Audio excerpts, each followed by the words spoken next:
네. 제가 저번 주에 이야기했던 것을 좀 한번 되짚어 보기로 원합니다. 지금 저희가 나아가고 있는 본문은요, 재림의 네 가지 비유를 지금 보여주고 있습니다. 재림에 대한 네 가지 비유. 그래서 저희가 벌써 두 개의 비유는 했고요. 이제 나머지 두 개의 비유가 남았는데, 이 네 개의 비유가 동일하게 반복되고 있는 강조점이 있다고 저번 주에 말씀을 드렸던 것 같습니다. 그분은 꼭 오신다. 꼭 오신다. 그리고 오시는데 언제 오시는지는 모른다. 때와 시를 우리는 알지 못한다. 그래서 깨어 있어라. 이게 이제 하나고요. 그리고 주님 오시면 그냥 끝나는 게 아니라 반드시 삶을 셈하고 결산하고 평가한다. 이거. 이게 이 네 비유에 다 들어가 있습니다. 제가 이거를 한 번 더 말하는 이유는요, 오늘도 동일하게 비유, 두 가지 비유를 말하는데, 성경에서 비유가 나올 때는 더더욱 특히 어떤 대화에서, 어떤 문맥 속에서 이 예수님의 비유가 나왔는지, 예수님이 이 비유를 사용하셨는지 이 보는 게 너무나 중요합니다. 그래서 비유를 올바르게 해석하기 위해서는 이 문맥, 어느 문맥에서 나왔는지 꼭 봐야 됩니다. 뭐 비유를 해석할 때만 이렇게 이 부분을 집중해야 되는 부분은 아니죠. 다 모든 성경은 문맥 속에서 그 구절을 봐야 됩니다. 그러니까 한 단어, 한 문장 이렇게 집중하여 볼 수도 있지만 거기에만 집중하다 보면요, 성경이 진짜 말하고 싶은 부분을 놓치는 게 대부분이에요. 그래서 오늘 비유를 위해서는 이걸 다시 한번 말씀을 드리고요. 또 하나, 이외에도 성경을 볼 때 성경을 올바르게 해석하기 위해서는 많은 도구를 주님께서 우리에게 주셨어요. 그 도구를 하나하나씩 꺼내서 오늘 사용할 겁니다. 근데 먼저 말씀드리고 싶은 거 하나는 자주 얘기하는 거지만 시대적 배경을 고려하는 부분. 이것도 정말 중요합니다. 그러니까 성경은 역사를 포함하고 있죠. 그래서 성경은 각 권마다 배경이 되는 시대상이 있어요. 그러니까 언어, 문화, 정치적인 거, 종교적인 상황들, 이 부분들이 다 각 권마다 있습니다. 그러니까 마태복음을 예를 든다면 보세요. 예수님이 이 비유를 직접 말씀하실 때 정말 직접 들었던 누구죠? 제자들. 그러니까 원청자라고 하죠. 원청자가 있고요. 그리고 또 시간이 지나서 40년이 지나서 뭐죠? 그 마태복음을 지금 처음 읽는 원독자가 있어요. 그러니까 초대 교인들이 있겠죠. 그러니까 이 분들의 상황에서 먼저 이 성경을 봐야지만이 아주 올바른 해석을 우리가 적용해낼 수 있습니다. 그냥 바로 우리한테 가져와 버리면은 실수가 있을 수 있어요. 그래서 이 두 가지를 먼저 보고 시대적 배경을 통해서 보고 그 다음에 그 안에서 우리에게 영원한 진리가 무엇인지를 이제 찾아내서 보는 것들. 이게 뭐 기납적 성경 연구를 하는 방법으로 보는 방법이죠. 그래서 이런 얘기도 있습니다. 성경은 우리를 위해 기록되었습니다. 아멘. 우리를 위해 기록되었습니다.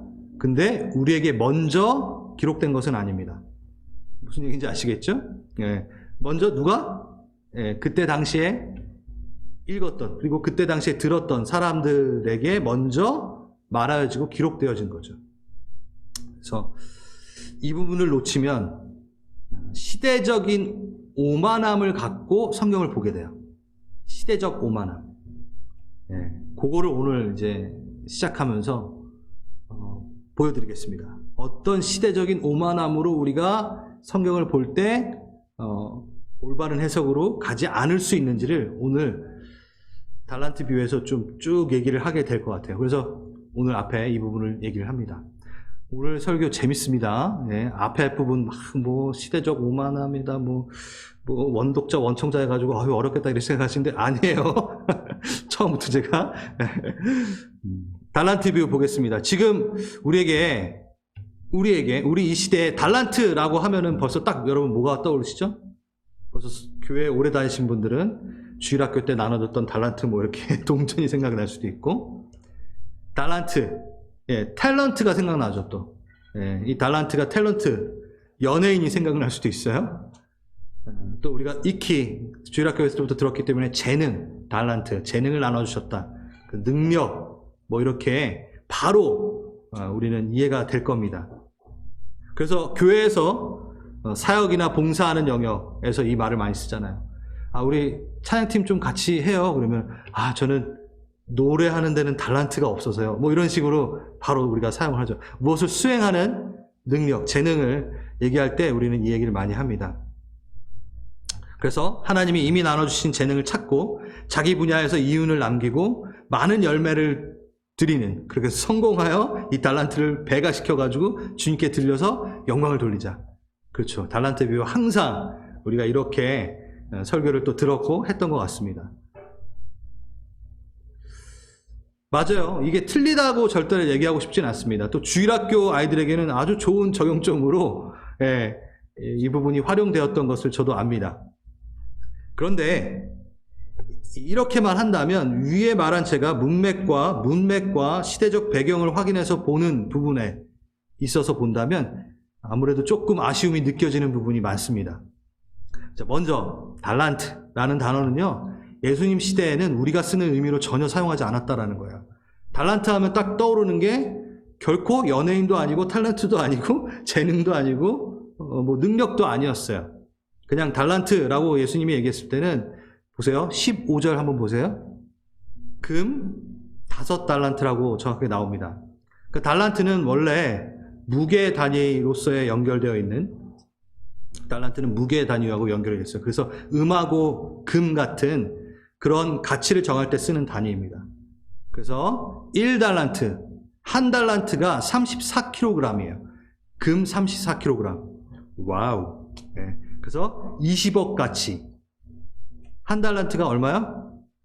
20억 가치를 얘기합니다.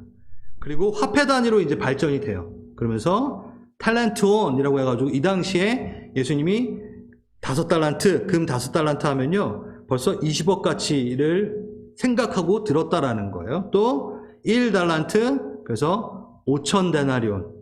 그래서 20년 동안 모은 일당을 1달란트. 여러분 20년 동안 저희가 돈 하나도 안 쓰고 그것만 모았다 하면 얼마 될까요? 모르겠어요. 다 연봉에 따라 뭐 저는 별로 안 될 것 같지만, 예, 얼마요? 한 뭐 아무리 적어도 10억은 넘는다 이거죠. 예. 자, 우리는 그래서 그때 당시에 좀 시대적 배경으로 본다면 한 달란트 받았다. 그냥 우리는 그 감이 없잖아요. 달란트가. 그럼 벌써 우리는 상대 비교가 들어가가지고 조금 받았네. 주님 누구는 5달란트, 누구는 2달란트, 근데 난 1달란트야. 이렇게 얘기할 수 있을까요? 적게 받았다고 한 달란트를 받아가지고 적게 받았다고 주님한테 블레임할 수 있을까요? 맹 목사님? 주님이 지금 20억을 줬대요. 주님한테. 할렐루야! 뭐 저 사람이 100억을 받던 뭐가 창을 우선 나한테 20억 줬으면 할렐루야죠. 네, 아무튼 그래요. 우리가 1달란트 받았다고 벌써 처음부터 불공평하다 하고 기분 나빠할 수는 없는 것 같아요. 근데 우리는 너무 세속적인 개념에 익숙하기 때문에 우선 감사가 없습니다. 이 1달란트 받은 것들 딱 비율을 봤을 때 벌써 1달란트 받은 사람이 불쌍해 보여요. 막 이렇게 느껴져요. 여러분, 이 비유는 그렇게 느끼라고 준 게 절대 아닙니다. 주님이 우리에게 비유를 주셨을 때 분명히 의도가 있는데 정말 의도하고 다르게 벌써 성경을 보고 있구나 하고 깜짝 놀라셨을 거예요. 네.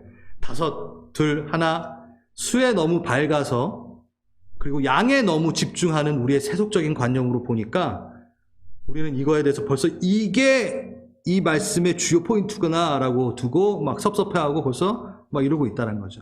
그래서 더 나아가 투자와 배분의 개념을 집어넣어서 이것을 해석하려는 시도까지 하게 됩니다. 위험한 성격 해석의 시도죠. 자, 하나님께서는요, 우선 숫자, 양, 부피 뭐 그런 거에 별로 중요성을 두시는 분은 아니에요. 왜냐하면 그분이 넉넉하신 분이기 때문에. 그래서 5달란트, 2달란트 받은 자에게 뭐라고 얘기하시면요. 잘 보시면 작은 것에 충성하였으니 라고 얘기했습니다. 아니, 여러분 한 달란트가 20억이면 여러분 지금 답 나오시잖아요. 두 달란트는 얼마인가요? 40억이죠. 그렇죠. 다섯 달란트는 얼마인가요? 100억이잖아요. 맞나요? 제가 계산이? 예. 그런데 100억 받은이나 40억 받은이나 그리고 또 10억 받은이나 상관없이 다 뭐라 그랬냐면 작은 것에 충성한 자여라고 한 거예요. 작다라는 거예요. 그러니까 이 숫자와 이 크기와 양의 부피의 개념을 말하려고 주님은 이걸 얘기한 게 아니라는 게 분명하게 나옵니다. 작은 거래요. 그럼 그 작은 거 100 주시지 왜 10억, 20억 주셨나요? 또 이러면 안 됩니다, 여러분. 다 작다. 그러니까 하나님 눈에는 다 작습니다. 오히려 주님께서는 항상 줄이세요.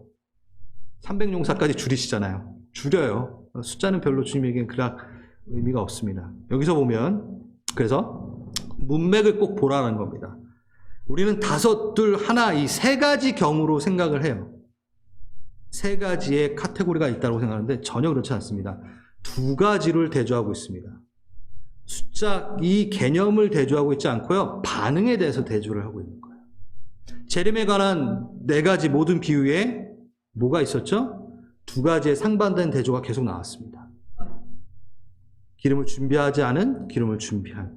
그리고 무익한 종, 지혜로운 종. 그리고 양과 염소.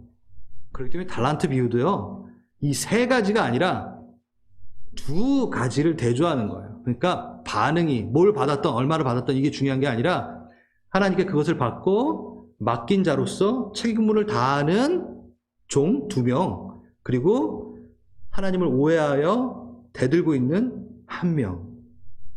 그래서 이게 세 개가 아니라 대조되는 두 그룹으로 보시는 게 이 문맥을 통해 볼 수 있는 달란트 비유라는 거죠. 제가 증명을 해드리겠습니다. 자, 왜 그럴까요? 21절 보십시오. 그리고 23절 보십시오. 복사해서 붙여넣기. 예, 요즘 말하면 복사해서 붙여넣기 하신 거예요. 정말 똑같아요. 뭐 틀린 글자가 하나도 없어요. 그러니까 5달란트 받은 자나 2달란트 받은 자나 그냥 똑같이 생각을 하고 계시는 겁니다. 그러니까 이쪽 하나, 이쪽 하나라는 거죠. 21절, 23절 똑같습니다. 자, 달란트가 무엇이다? 또는 달란트의 수와 양보다 더 집중해야 되는 것은 다시 말해서 둘로 나뉘어 대조되고 있는 예수님의 평가와 종들의 반응을 우리는 봐야 된다는 거예요. 우리가 하나님께로부터 받은 것들에 대해서 귀하게 반응하느냐, 귀하게 여기며 반응하느냐, 아니면 냉소적으로 반응하느냐, 얼마나 충성되게, 충실히 그것을 대하는가에 대한 얘기가 달란트 비유에 대한 얘기입니다. 그래도 아쉬우니 달란트가 무엇인지 잠깐, 아까도 얘기했지만 잠깐 체크해 보겠습니다. 자, 보십시오. 15절 보겠습니다. 각각 그 재능대로 한 사람에게는 탈란트온. 이 재능대로를 달란트라고 하지 않았어요. 네, 이게 뭐라고 헬라어로는 되어 있을까요? 두나미스. 여러분 우리 예전에 갈보리 채플 찬양팀 이름이 두나미스였어요. 네. 두나미스. 두나미스 저분 잘 아시죠? 능력, 권능, 힘을 얘기합니다. 성령의 능력, 뭐 이런 걸 할 때 두나미스를 쓰죠. 그리고 나서 금 5달란트, 여기에 탈란트온을 쓴 겁니다. 여러분, 여기 두나미스라는 이 헬라어의 능력, 권능, 힘이 신약에 116번 나와요. 116번 나와요. 그 중에 유일하게 재능이라고 번역한 데는 여기 하나입니다. 네. 그래서 우리는 너무 쉽게, 달란트는 재능, 이렇게 생각을 할 수 있는데, 이거는요, 그냥 재능이라기보다는 힘, 권능, 능력을 맡기신 거예요. 하나님의 권능과 힘을 맡기신 거예요. 그럼 하나님의 권능과 능력과 힘은 재능인가요? 아니에요. 하나님의 권능과 능력은 그 자신이고 말씀이고 복음입니다. 네. 제가 뭐 재능으로 얘기하는 거를 제가 다 부인하는 건 아닙니다. 한 번 더 새로운 시각으로 이 문맥과 뭐죠? 시대적 상황을 투입해가지고 좀 보길 원한다는 마음입니다. 성경은요, 가장 중요한 것. 성경은 성경으로 푸는 게 가장 좋습니다. 다른 데 갖고 와서 푸는 것보다 성경 안에서 풀어나가는 게 좋죠. 그래서 여러분, 성경에서 주인이 일꾼에게 뭔가를 맡길 때 항상 맡기는 게 동일하고 유일한 게 있어요. 제가 말했던 신구역을 통틀어 하나님이 종에게 뭔가를 맡기실 때는 다 복음이고 말씀입니다. 어떤 재능을 맡기진 않아요. 물론 재능을 다 주셨죠. 네. 그래서 말씀을 살아내고 보이고 전하는 것을 이제 맡기시는 게 모든 신구약 성경의 종에게 맡기실 때에 대한 그 내용이라는 거죠. 자, 마태복음 24장 44절입니다. 우리 앞에 첫 번째 비유죠. 제가 한번 볼게요. 생각하지 않은 때에 인자가 오리라. 충성되고 지혜로운 종아, 주인에게 그 집사람을 맡아 때를 따라 양식을 나눠줄 자가 누구인가? 그러니까 주인이 가면서 뭔가를 맡겼대요. 근데 그것을 때에 따라 나눠줘야 된대요. 말씀이죠. 복음이죠. 네. 그래서 47절, 그의 모든 소유를 그에게 맡기리라. 그리고 나서 그렇게 그것에 대해서 충실하지 않은 사람은 거기 슬피 울며 이를 갈리라. 달란트 비유도 똑같거든요. 네. 슬피 울며 이를 가는 사람이 있고 맡긴 게 있고, 전 똑같은 부분을 한 번 더 다른 비유로 또 말씀하신다고 저는 생각합니다. 그리고 또 고린도전서, 성경은 성경 안에서 푸는 게 가장 좋습니다. 고린도전서 4장 1절에서 2절. 사람이 마땅히 우리를 그리스도의 일꾼이요 하나님의 비밀을 맡은 자로 여길지니라. 맡은 자들에게 구할 것은 충성이니라. 네, 우리 이 달란트 비유에 나오는 똑같죠. 충성과 맡기고 일꾼, 네, 그리고 하나님의 비밀을 맡은 자, 그러니까 말씀을 맡은 자죠. 복음을 맡은 자죠. 아, 그러면 이거는 목사님하고 선교사님들이나 이런 분들에게만 적용되는 건가요? No, 절대 아닙니다. 여러분, 만인 제사장입니다. 우리는 우리는 제사장입니다. 이거는 우리의 삶 가운데 뭐죠? 복음과 말씀을 맡기셨는데 하나님 나라의 확장을 위하여 이것을 사용할 책임이 다 있다 라고 얘기하시는 겁니다. 맡기셨는데 복음에 대해서 소극적이고 냉담한 태도를 보이지 마라. 복음의 가치를 하찮게 여기고 그냥 땅에다 묻어놓지 마라. 그것을 나눠라. 그래서 그것이 배가 되도록 만들라. 실체를 봤으면 사용해야지. 복음의 실체를 봤으면 사용해야지. 왜 그냥 묻어두냐? 왜 너희 장독단지에다 그냥 묻어놓고 있느냐? 라고 얘기하시는 거겠죠. 자신의 소유를 모두 팔아서 값진 보화를 사는 그 사람의 태도, 그거가 우리에게 필요하다라는 이야기인 것 같습니다. 네, 그렇다고 달란트 이 비유를 이제 앞으로 재능 쓰지 마십시오 이렇게 얘기하는 건 절대 아닙니다.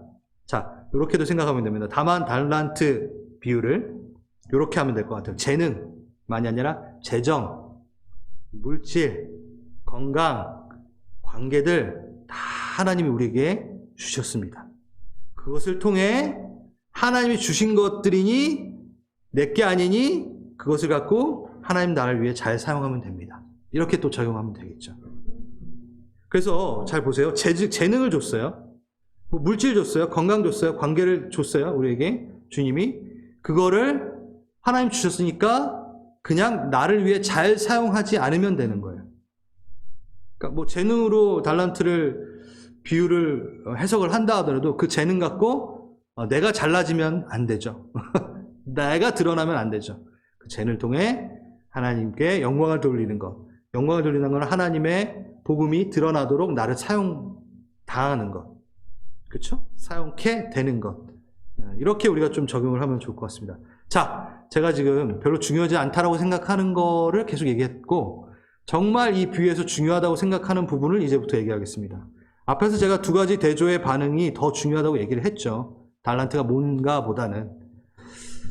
그럼 한번 봅시다.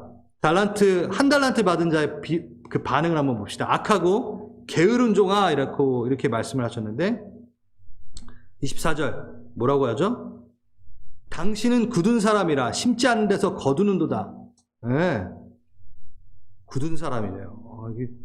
하나님한테 지금 이렇게 얘기한 거예요. 그 종이. 아까 처음 시작할 때 말했던 것처럼 열처녀 비유에 그 5처녀, 기름을 준비하지 않은 처녀의 모습이랑 좀 비슷하지 않나요? 아, 기름 충분했어요. 난 충분히 주님 사랑한 것 같은데 왜 주인이 늦게 와놓고선 문 열어줘요? 이거랑 똑같은 거죠. 당신은 굳은 사람이에요. 심지 않은 데서 거두려 하네요. 이게 두 대조가 된다는 거예요. 내게 문제가 있는 게 아니라 하나님한테 문제가 있는 거잖아요. 신랑 탓하고 주인 탓하는 이 모습을 지금 달란트 비유에서는 얘기하고 있는 겁니다. 하나님을 알지 못함으로 에서 나오는 그의 성품에 대한 의심과 오해들에서 나오는 이야기죠. 여러분, 이거는 성경 전체에, 아니 성경 제일 처음에 아담과 하와에서부터 시작돼요. 아담이 하와랑 같이 선악과를 따먹어요. 그러면 하나님께서 왜 그랬냐 그러니까 어떡하죠? 벌써 블레임하기 시작하죠. 서로 블레임하죠. 그리고 나서 아담이 이런 얘기입니다. 하나님이 주신 저 여자 때문에 내가 이렇게 됐잖아요. 그리고 여인을, 우리 하와를 블레임하는 것 같지만 아담은 지금 누굴 블레임하고 있는 거죠? 하나님을 블레임하고 있는 거예요. 지금 그 죄악과 그 타락된 모습을 하나님의 탓으로 돌리는 이 모습. 그럼 교회는요, 교회의 고백이 뭐였죠? 마태복음 16장에 너희는 나를 누구라 하느냐? 주는 그리스도시요 살아계신 하나님의 아들입니다.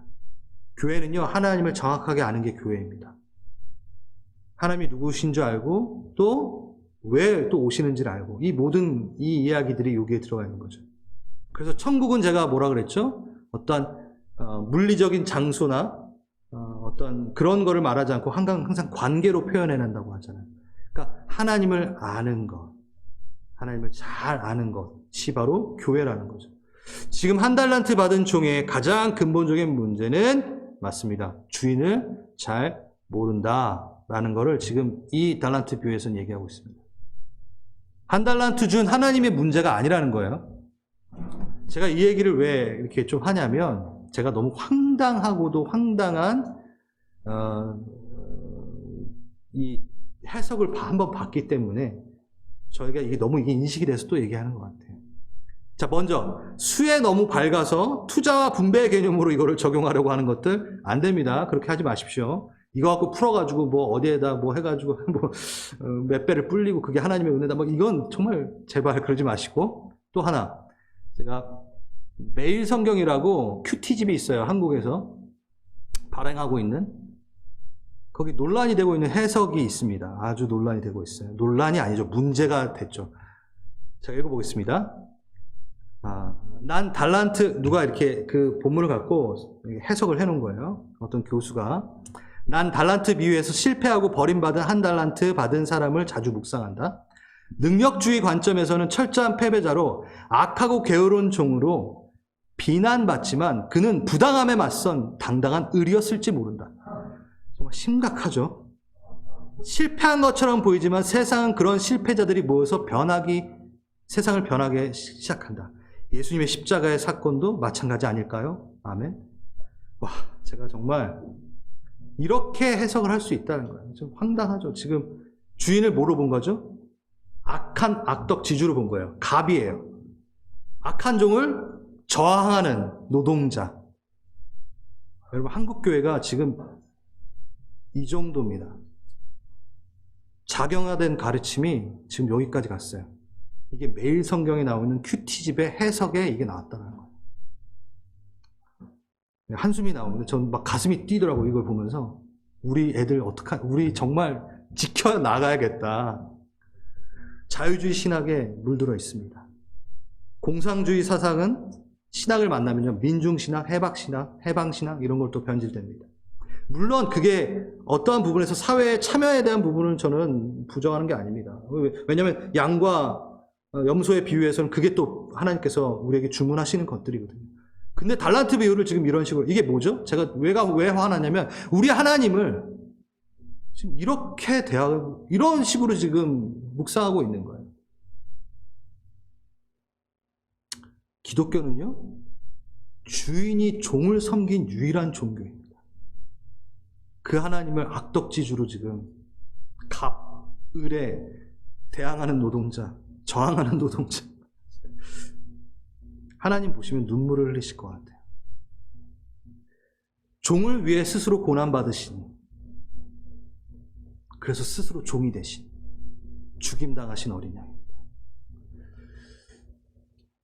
며칠 전에 저희 수요예배 때 이사야서 53장을 했습니다. 그래서 제가 이게 더 마음에 와닿았던 것 같아요. 전 그날 말씀을 전하면서 몇 번의 울음을 참았어요. 정말로. 제가 많이 묵상이 되니까 그랬던 것 같아요. 53장 5절, 그가 찔림은 우리의 허물을 때문이요, 그가 상함은 우리 죄악 때문이다. 우리 때문이다. 그가 징계를 받았기 때문에 우리는 평화를 누릴 수 있게 되었고, 그가 채찍에 맞았기 때문에 우리는 나음을 입었다. 그가 나를 대신하여 십자가에 달리셨다. 그 완전하신 분이 종이 되었다. 누구? 나를 위해. 그런데 어떻게 악덕지주 갑과 악을 얼마를 더 내놔라, 한 달란트, 왜 나만 한 달란트 줬나요? 정말 상상할 수 없는 저금들이 우리 시대 가운데 지금 우리의 신앙을 흔들고 있습니다. 이사야서에는 이렇게 얘기합니다. 십자가에 달린 그 사건이 내 영혼의 만족이 되었다. 나의 최고의 만족이, 내 사랑하는 자녀를 위해 내가 목숨 버린 게 나의 최고의 만족이다.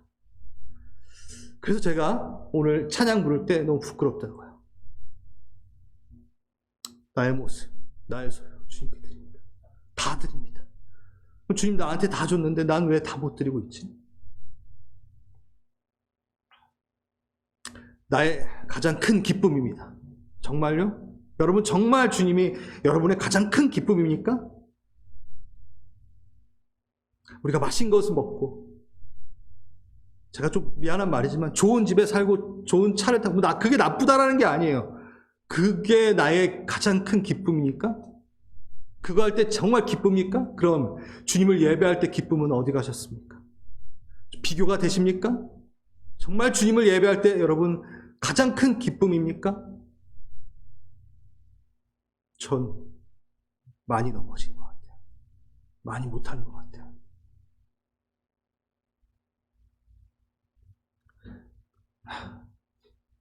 유대인들은요, 이 이사야서 53장을 스킵하여 읽습니다.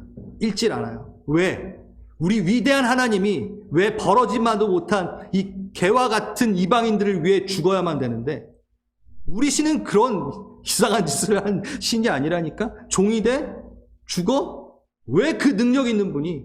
그래서 안 읽어요. 왜? 기분 나빠요. 우리도 개라고 취급하는 이방인을 위해 죽은 신이 우리 신은 아니다라는 거예요. 근데 그게 바로 하나님이십니다. 그게 바로 우리 하나님이십니다. 우리는 주님을 바로 할 때 우리의 신앙은 견고해지고 흔들림이 없어질 것입니다. 네, 여기 나오는 종은요, 우리가 생각하는 그냥 종이 아니에요. 동역자예요. 동역자예요.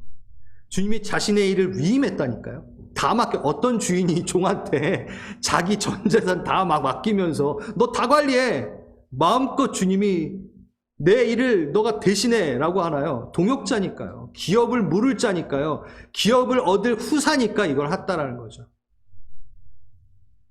그게 한 달란트건 뭐 두 달란트, 다섯 달란트라는 그거하고는 지금 그거를 묵상하는 게 달란트 비유가 아니라는 거예요.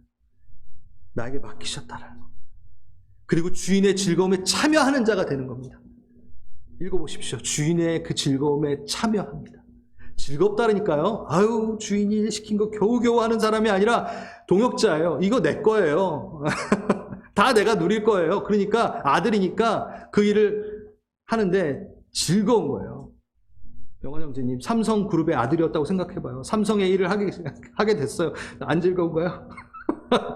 즐겁다니까요. 그게 다 내 거라니까요. 그래서 그 즐거움, 하나님이 하시는 그 모든 일의 즐거움이라는 거예요. 그 복음, 그 말씀을 전하는 게 즐거움이라는 겁니다.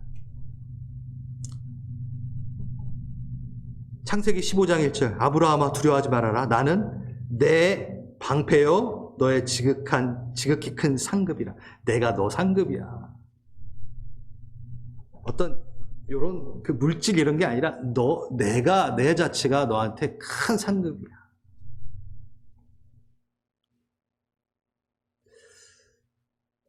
우리 그 주님을 오해하지 맙시다. 아멘. 우리 교회 분들을 오해하시는 분 한 분도 없을 건데, 예. 이어서 양과 염소의 비유를 좀 전하도록 하겠습니다. 우리가 읽지는 않았지만, 여러분 충분히 이 양과 염소의 비유에 대해서 충분히 다 아실 거예요. 그래서 제가 좀 각색해서 이렇게 얘기를 해볼게요. 이제 마지막 때, 심판 때 앞에 다 서게 됩니다, 우리는. 모든 일을 양쪽으로 이제 나누십니다. 양쪽으로 이제 나누세요. 이게 비유예요, 비유. 만약에 이거를 또 그냥 문자적으로 또 이게 하면은 양쪽을 나눌 때 누가 이걸 계산을 했더라고요. 한 명당 1초가 걸린다고 하더라도 너 이쪽 해가지고 한 명당 1초가 걸린다고 해도 1년에 3,550만 회 정도밖에 이걸 못한대요. 분류를. 그럼 인류를 200억 명 잡는다면 대충 조금 잡는다면 한 명 이렇게 해서 맨 마지막에 그걸 기다리는 사람은 60년을 기다려야 된다요. 아무튼 이런 하신 분들 재밌더라고요. 자, 이건 비유입니다. 아무튼 근데 이제 양쪽으로 나눕니다. 조금 상상해서 이제 보자고 했죠. 그래서 양의 모양을 하고 있지는 않을 거 아니에요. 그렇죠? 거기 딱 천국에 이제 섰는데 이제 양 쓰고 염소 탈 쓰고 이러진 않을 거 아니에요. 다 자기가 어디에 서야 되는지 모르고 있는 상태예요. 그리고 어디가 양인지 어디가 염소인지 모르는 상태예요. 그냥 다 이렇게 서 있어요. 근데 어떤 사람은 왼쪽, 어떤 사람은 오른쪽 가기 시작하는 거예요. 와, 네. 보세요. 어리둥절한 상태로 왼쪽 가고 오른쪽 가고 막 그랬을 거예요. 34절. 오른편에 있는 자들에겐 내 아버지께 복을 받을 자여.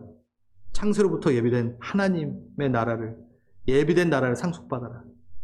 너네는 내가 줄일 때 먹을 것을 줬고 목마를 때 마실 것을 줬어. 나그나 되었을 때 나를 영접했고 헐벗을 때 옷을 입혔고 병들었을 때 날 돌봐줬지. 옥에 갇혔을 때 너가 와봤어.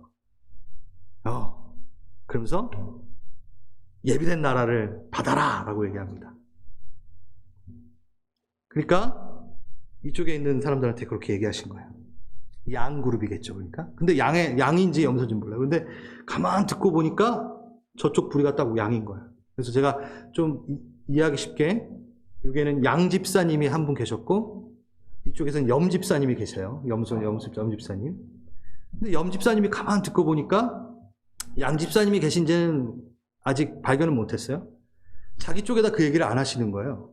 그래서 나는 그래도 자격이 아닌데 나 되게 열심히 교회 다니고 다 한 것 같은데 뭐 믿음으로 구원받는다 그래서 예수님 믿는다고 하긴 한 것 같은데 와가지고 염 집사님이 여기 서가지고 거기 그룹에다 얘기하는 걸 듣고 내가 줄일 때 내가 병들었을 때 오해 갇혔을 때 저기 그룹은 예수님 시대 살았던 사람들인가 보다. 그래가지고 예수님한테 정말로 먹을 거 주고 입혀주시고 뭐 이렇게 했나 보다 이렇게 하고 있었어요. 네. 그런데 이쪽 그룹에서 수근거리기 시작하는 거예요. 그러면서 어떤 한 사람이 탁 얘기를 하는 거예요.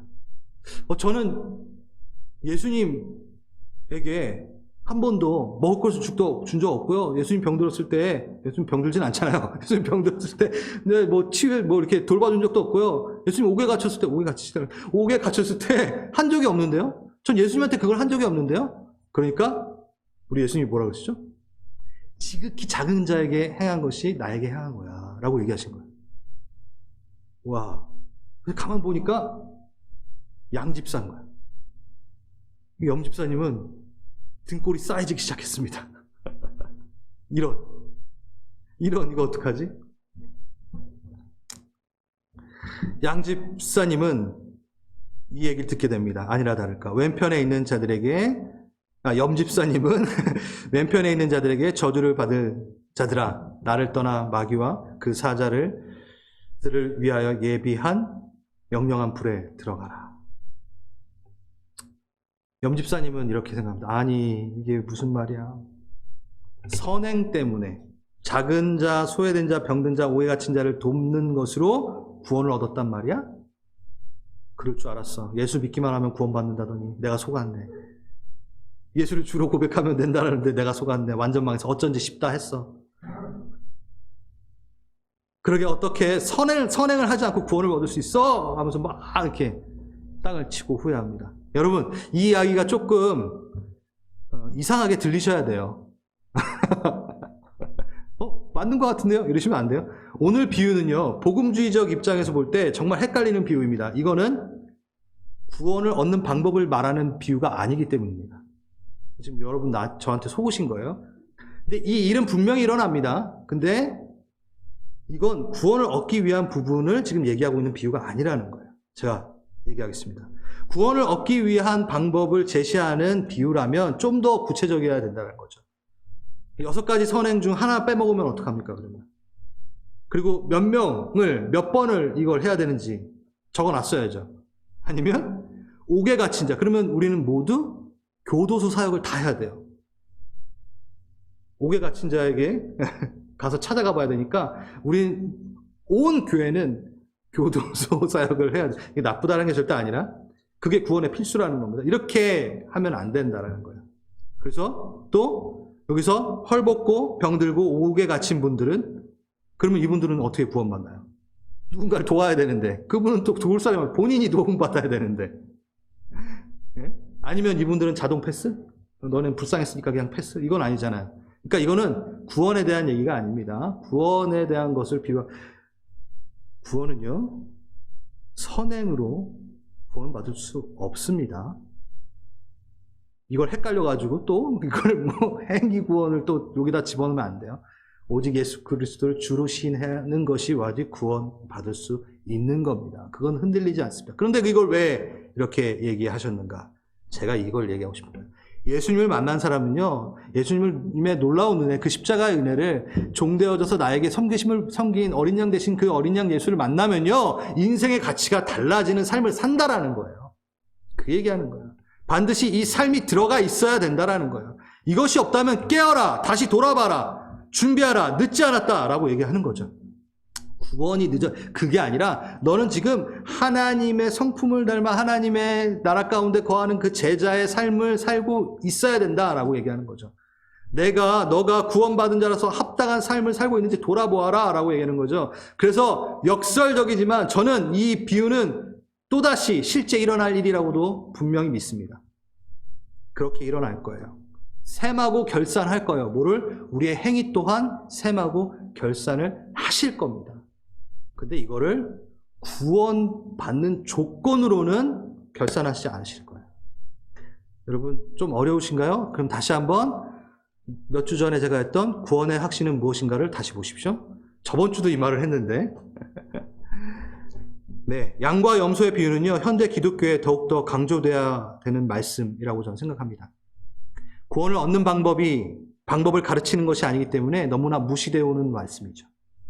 우리의 얄팍한 신앙, 성경에서 구원받을 조건만 골라내서 구원보험 들듯 찾아내니까 너무 소홀히 여기고 등한시 무시해온 말씀인 거죠. 그래서 실질적으로 우리는 돌보지 않습니다. 실질적으로 우리는 가난한 자에게, 병든 자에게, 갇혀있는 자에게 찾아가지 않습니다. 하나님은 이걸 우리 가운데 당연히 주님의 은혜를 받은 자에게 발견될 수 있는 삶이라는 것을 지금 말씀해 주고 계십니다. 이제 재림에 관한 4가지 비유 정리하겠습니다. 이제 마무리합니다. 재림에 관한 4가지 비유는요, 시와 때 그리고 징조만을 궁금해하던 제자들에게 그리고 우리에게 야 너희는 너희 할 것을 해라 라고 하시는 아주 심플한 얘기입니다. 너희는 너희 할 것을 해라. 한석봉 어머니가 나는 떡을 썰 테니 너는 글을 쓰거나 똑같은 거예요. 영화에서 보면요, 이거 제가 아주 좋은 예예요. 잘 들어주세요.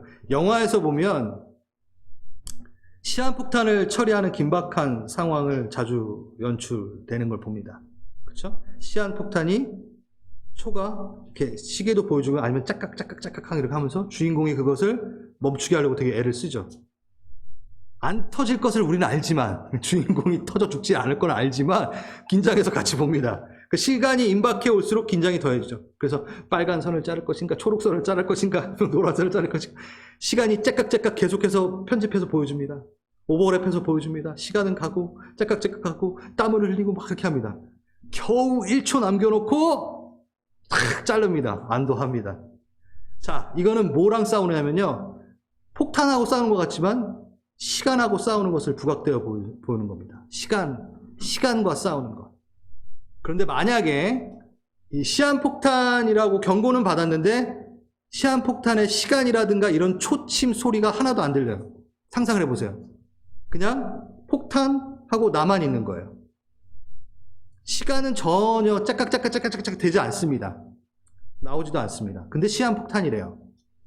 자, 그럼 이 장면에서 뭐가 부각될까요?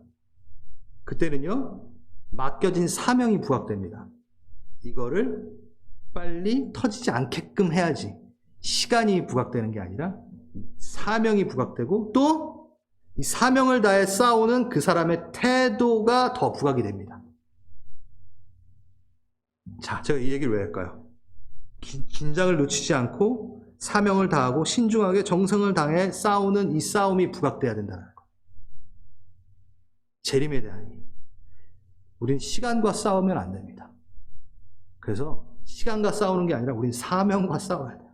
지금 내가 뭘 해야 되는지에 대한 집중을 하는 거죠. 시와 때, 그거에 따라서 나의 행동이 바뀌고, 성경에서는 그걸 원하지 않습니다. 그래서 일부러 시와 때를 안 알려주시고, 뭐가 부각되게? 사명, 너의 태도가, 그거를 향한 너의 모습이 중요하다라고 얘기하시는 거죠. 네, 24장부터 25장까지의 저의 이 압축되어 있는 얘기가 이거라고 생각을 합니다.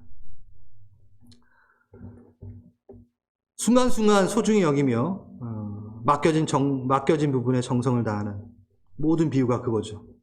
사명을 주심에 또 하나님의 그 마음에 집중하며 사명에 대한 나의 마음의 태도에 대해서 집중하며. 와, 뭐 되게 뻔한 것 같죠? 근데 우린 뻔한 걸 못하네요. 그래서 마지막으로 종들의, 그럼 우리가 어떻게 해야 되는가? 태도를 한번 봅시다. 태도. 이 비유에서 우리가 태도를 찾아볼 수 있는 단어가 하나가 있는데 계속 반복이 되는 것을 여러분은 봤을 겁니다. 뭘까요? 충성. 맞아요. 충성이 계속 나왔어요. 그러면 한석봉이 글을 써야 되고 어머니는 떡을 썰어야 되잖아요. 그럼 우린 충성을 하면 된다는 거예요. 시간 이거 째깍째깍 이거 신경 쓰지 말고, 그럼 충성에 대해서 한번 마지막으로 얘기하고 마무리하겠습니다. 이 네 가지 재림에 대한 비유에 대해서. 착하고 충성된 종아, 충성되고 지혜 있는 종아. 여러분, 충성을 떠올리면 가장 먼저 떠오르는 이미지가 뭔가요?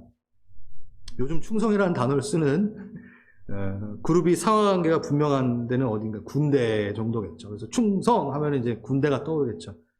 그 단어를 교회에서 쓰고 있네요. 참 대단합니다. 그래서 목숨 바쳐. 갈보리산이 십자가 섰을 때 그거 내가 최후 승리를 얻기까지, 거기에 보면 충성이 나오거든요. 내가 죽도록 충성하리 뭐 이렇게 나오잖아요. 그렇죠? 물론 이 부분이 분명히 있습니다. 목숨을 바쳐 생명 다해 드리는 것. 전 이게 정말 필요한 충성이라고 생각을 합니다. 그런데 교회에서 쓰는, 성경에서 나오는 충성은요, 헬라어로 피스토스입니다. 뭔가랑 되게 비슷하죠? 페이스풀, 신실함, 그거예요.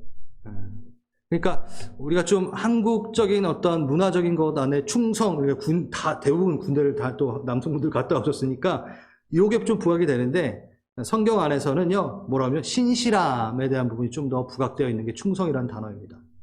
그래서 골로새서에서는요, 이 피스토스, 이 헬라어를요, 신실한 형제, 신실한 일꾼, 다 신실함으로 번역되어 있어요. 충성이라고 되어 있는 이 피스토스가. 디모데 전후서에도요, 미쁘다라는, 그 믿음직스럽다라는 이 말로 12번 다 그걸로만 번역되어 있습니다. 고린도 전후서, 여기 또 중요합니다. 하나님은 미쁘시도다. 그래서 하나님은 충성되시다라고 좀 하기는 어색하잖아요. 하나님은 신실하시다. 고린도 전후서에는 이 피스토스를 다 하나님에게 사용합니다. 사람에게 사용하지 않고. 대박이죠. 저만 대박이라고 생각하나요? 히브리서에서는 신실한 대제사장이신 예수. 거기에 피스토스 씁니다. 예수님의 성품을 나타낼 때도 이 피스토스를 씁니다. 성령의 열매 중에 충성도 있죠? 성령님의 그 성품도 피스토스. 복종한다, 따른다, 죽기까지 충성한다. 뭐 이 부분도 분명히 있겠지만 진실함, 신실함, 변함이 없고 쭉 가는 것. 이거를 충성이라고 성경에서는 정의를 내리고 있다고 저는 생각을 합니다. 근데 이거를 누가 먼저 하셨죠? 누가 충성하셨죠, 우리에게? 누가 우리에게 먼저 신실하셨죠? 하나님이시죠. 지금 하나님은 우리에게 너무나 과한 거를 지금 요구하지 않습니다. 하나님이 신실하셨습니다. 우리에게. 누구에게? 우리에게. 하나님의 정한 마음은 흔들림이 없습니다. 이스라엘 백성에게 징계하고 진노하실 때가 있었습니다. 그렇죠? 하나님의 감정의 변화가 분명히 있었어요. 그게 의인화된 부분도 분명히 있지만 감정이 우리에게 감정을 또 선물하셨습니다. 하나님의 감정이 있으셨어요. 하지만 한 번도 그가 결단하신 마음, 그 정하신 마음은 바꾸지 않습니다. 그래서 우리는 신실하신 하나님이라고 얘기합니다. 그가 우리에게 징계를 내리실 수 있어요. 진노하세요. 그렇죠? 질투하세요. 그러나 한 번도 정한 마음을 바꾸지는 않습니다. 우리 넘어질 수 있습니다. 네, 가끔 우리는 주님께 블레임할 때도 있습니다. 그런데 여러분, 한 달란트 받은 자처럼 굴지 마십시오. 하나님을 그렇게 정의 내리진 마십시오. 여러분 잠깐 저의 삶을 돌아보며 업앤다운이 있고 하나님에 대한 아쉬움이 분명히 있을 수 있습니다. 하지만 내가 예수 그리스도를 나의 주인으로 시인하고 내가 가장 사랑해야 될 분이라는 정한 마음은 바꾸지 마십시오. 그게 바로 충성입니다. 그리고 또 충성에는 분명히 이게 있습니다.